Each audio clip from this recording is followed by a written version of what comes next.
Ito naman yung isa. Hello. Anong ginagawa mo? Anong ginagawa mo?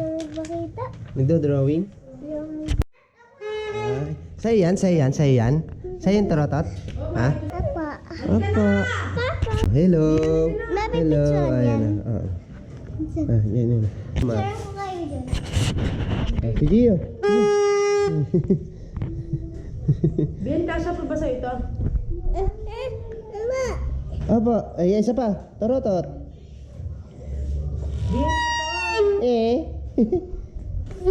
Hello.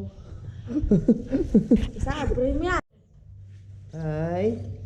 Hi. Hi. Ay ka daw. Ay, nag-effort pa siya, oh. Ano to?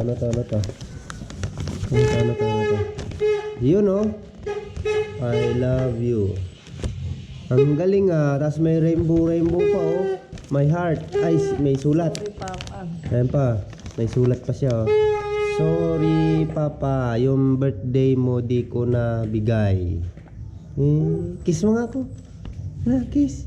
Kiss. Kiss mo rin ako, Gio. Kiss mo pa, Gio. Kiss.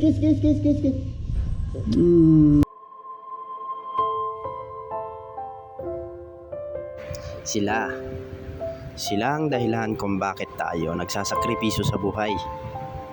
Sila yung dahilan kung bakit tayo nananatiling malakas. At dahil para sa kanila, lahat ng ating paghihirap para lang may bigay ang kanilang pangangailangan. Sila ay may mga pangarap din sa buhay. At ikaw naman mismo ang magiging gabay para sa pag-abot ng kanilang mga pangarap. Sa pamilya, kailangan ka maglaan ng oras. Huwag mo sasayangin ang mga oras na lumilipas. Sa panahon ngayon, hindi na kailangan maging mayaman. Mas importante magkaroon ng oras at masayang pamilya. Mas masarap sa pakiramdam ang may pusong masaya at may pamilyang masagana. Basta't para sa pamilya, maibigay mo sa kanila para na ding naabot ang iyong mga pangarap sa buhay. Hanggang sa muli, ito si Genki TV in all goods.